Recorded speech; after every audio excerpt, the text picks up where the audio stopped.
नमस्कार दोस्तों, स्वागत है आपका न्यूज वाले में। मैं रोशनी आज आपके लिए लेकर आई हूँ 10 मिनट में देश और दुनिया की 50 बड़ी खबरें जिन पर बनी रहेंगी आज सबकी नजरें।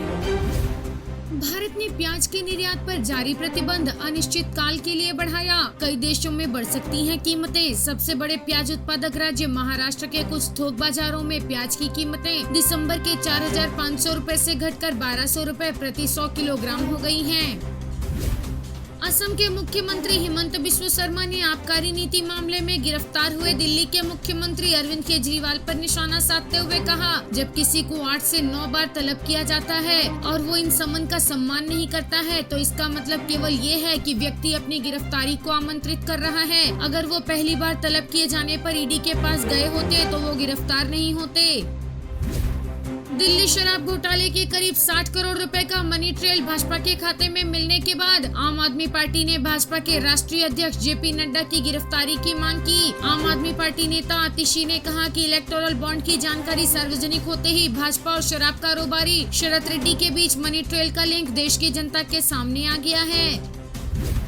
केजरीवाल की गिरफ्तारी पर बीजेपी का वार। संबित पात्रा ने कहा, अरविंद केजरीवाल ने दिल्ली हाई कोर्ट से अपील की थी कि उनकी गिरफ्तारी गैरकानूनी और अवैध है। उन्होंने ये भी कहा कि ईडी को 28 मार्च तक उनकी हिरासत देना भी गैरकानूनी है और उन्हें तुरंत राहत दी जानी चाहिए। दिल्ली हाई कोर्ट ने तत्काल सुनवाई से इनकार कर दिया और किसी भी आदेश पर रोक नहीं लगाया। ये दिखाता है कि केजरीवाल के अंदर जो भावना है कि वो बार बार भ्रष्टाचार करेंगे और कानून का सामना भी नहीं करेंगे, उसका आज पर्दाफाश हुआ है। स्मृति ईरानी बोली, राहुल गांधी ने कहा था केजरीवाल भ्रष्ट हैं, शराब घोटाला हुआ है। कांग्रेस ने पुलिस को इसकी जानकारी भी दी थी। केजरीवाल की गिरफ्तारी पर आज राहुल उनके परिवार के साथ एकजुटता दिखा रही हैं, जबकि पिछले साल उन्होंने तेलंगाना में कहा था कि दिल्ली के मुख्यमंत्री भ्रष्ट हैं। नितिन गडकरी बोले, राजनीतिक दल बिना पैसे के नहीं चलते। कुछ देशों में सरकार पार्टियों को फंड देती है, भारत में ये व्यवस्था नहीं। इसलिए हम 2017 में अच्छे इरादे के साथ इलेक्टोरल बॉन्ड योजना लाए थे। संसाधनों के बिना किसी भी पार्टी का काम चलना मुश्किल है। इलेक्टोरल बॉन्ड शुरू करने के पीछे मुख्य उद्देश्य ये था कि राजनीतिक दलों को सीधे धन मिले, लेकिन दानदाताओं के नाम का खुलासा नहीं किया जाएगा। इसकी वजह थी कि अगर सत्ता में पार्टी बदलती है तो समस्याएं पैदा होती। कांग्रेस नेता जयराम रमेश बोले, मोदी वही प्रधानमंत्री हैं जो काला धन वापस लाने की गारंटी देते थे। आज इन्होंने इलेक्टोरल बॉन्ड से भ्रष्टाचार को लीगल बना दिया और चंदा दो धंधा लो नीति अपनाई। मोदी सरकार की चंदादाताओं का सम्मान और अन्नदाताओं का अपमान करने की नीति है। पीएम मोदी एमएसपी को कानूनी दर्जा नहीं देना चाहते, लेकिन उन्होंने इलेक्टोरल बॉन्ड के जरिए रिश्वत को कानूनी दर्जा दे दिया।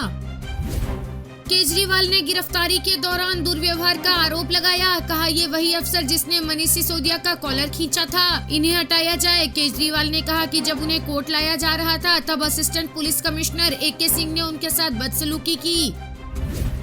ईडी की हिरासत से जल समस्या को लेकर अरविंद केजरीवाल का आदेश आया है। इस पर जल मंत्री आतिशी सिंह ने प्रेस कॉन्फ्रेंस कर कहा कि सीएम अरविंद केजरीवाल को जेल में भी जनता की फिक्र है। उन्होंने मुझे आदेश दिया है कि दिल्ली के कुछ इलाकों में पानी की समस्या है, उसे जल्द दूर किया जाए। सीएम अरविंद केजरीवाल दिल्ली के लोगों को अपना परिवार मानते हैं। आतिशी ने कहा, दिल्ली की पूरी व्यवस्था केजरीवाल जी अपनी निगरानी में रख रहे हैं। पानी की समस्या को ठीक करने को कहा है। जो दिल्ली वालों के बारे में सोचता है, दिल्ली को अरविंद केजरीवाल ने परिवार की तरह चलाया है। केजरीवाल का दिल्ली वाले के प्रति जिम्मेदारी का भाव है। आपको हमारा वीडियो पसंद आया हो तो लाइक, शेयर और सब्सक्राइब करना ना भूलें।